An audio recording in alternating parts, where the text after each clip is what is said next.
Well, maybe you've heard of the word flow.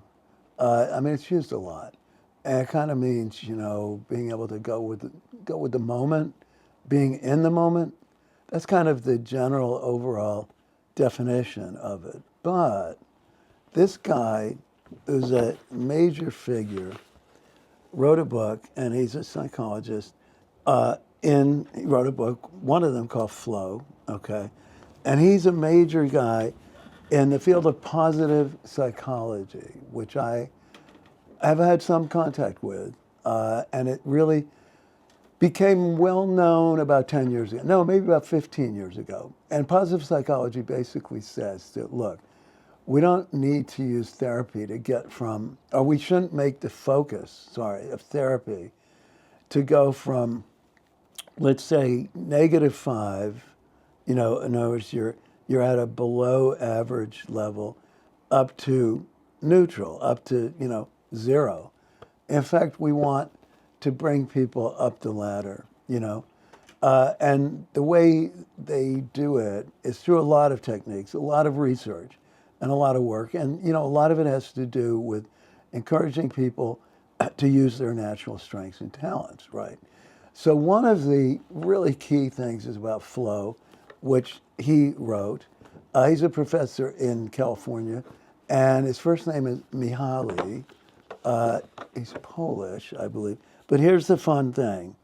Nobody can pronounce his last name, except I was taught how to pronounce it by the head guy in positive psychology, a guy named Dr. Martin Seligman, famous guy. And the way to pronounce it is Mihaly. Look at the spelling, all right? It's all consonants, no vowels. Cheeks sent me high. Mihaly Cheeks, like cheeks, sent me high. All right. So he's got this criteria for what is a state of flow. And flow he calls the psychology of optimal experience. Don't we all want that? All right. So he's got 9 criteria. Now, I share this with my clients, not the first session, but it's a guide for thinking about ways to have optimal experience, catharsis, for example. Okay. And we read them out and talk about what each one is. All right. So number 1, there are clear goals every step of the way. In other words, for an experience to be flow, there have to be clear goals every step of the way. For example, let's say you're going to play a sports game, playing, sports, participating in a sport activity. The goals are pretty clear. You're trying to score points, let's say. And those goals are constant. Number 2, there's immediate feedback to one's actions.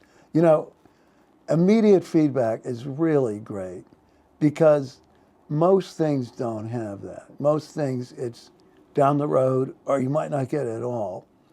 A singer-songwriter performer in music is what I envy the most. And if I have a second life, I've been saying this for years, I want to come back in a second life as a singer-songwriter. So why is that? Because performers, like musical performers, they're getting feedback right away from the audience. They know whether people are enjoying it or not. 3, there is a balance between challenges and skills. So essentially, it's not too hard and it's not too easy, all right? So the challenges and the skills are equal, okay?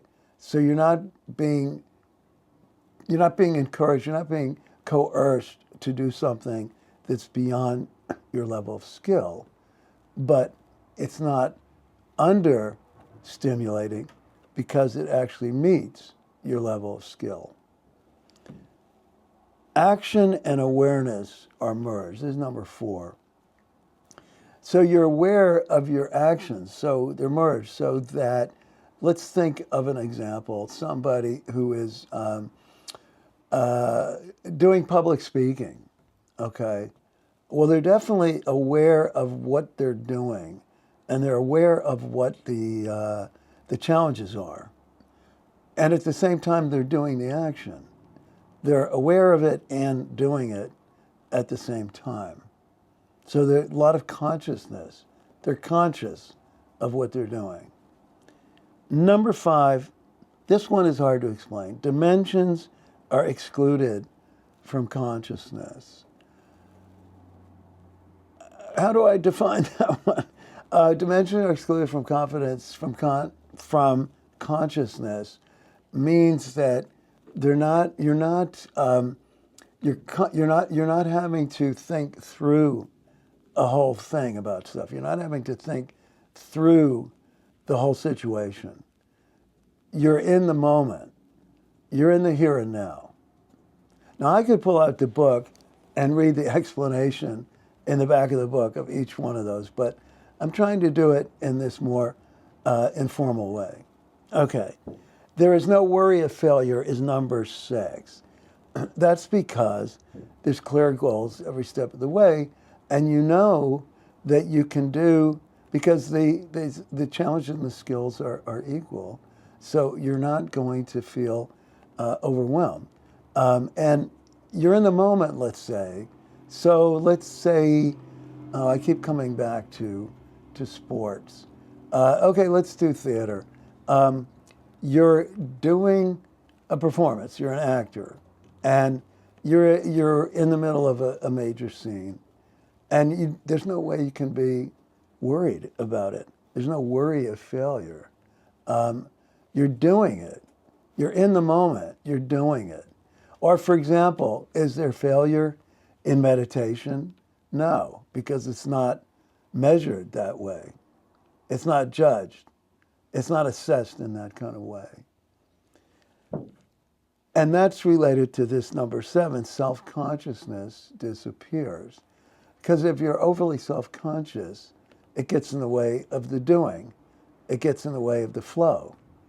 You don't want anything to get in the way of flow, which is being in the here and now. Being in the here and now. So you're not self-conscious. You're not feeling, hey, what am I doing? What am I doing? No, you're doing it. Number 8, this is an easy one. The sense of time becomes distorted. So if you're doing something you love to do, like going for a hike or something, going bike riding, going running, okay, going swimming, these are sports activities, reading, writing a brilliant thesis of some kind, talking, having a great discussion in a cafe with some friends. The sense of time, it might be hours, and you're thinking, we've only been here 10 minutes.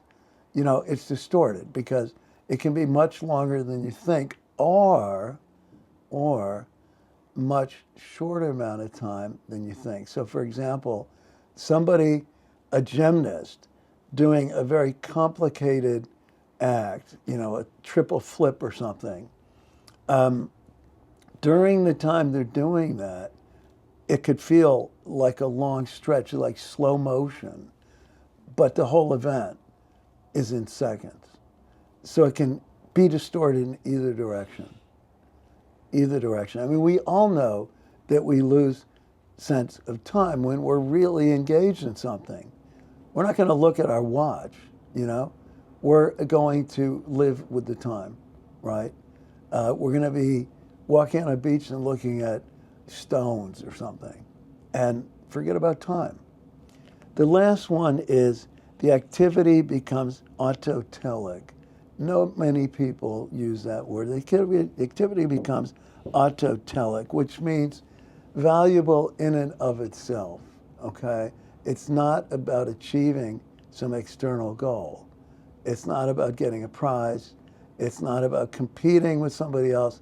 It's about the activity is positive or is enjoyable or is useful in and of itself. So the thing about flow, again, is that I want to encourage my clients and myself to try to have experiences that are involved with flow or that represent flow, and to remember it, and to perhaps make sure that happens maybe once a day, once a week.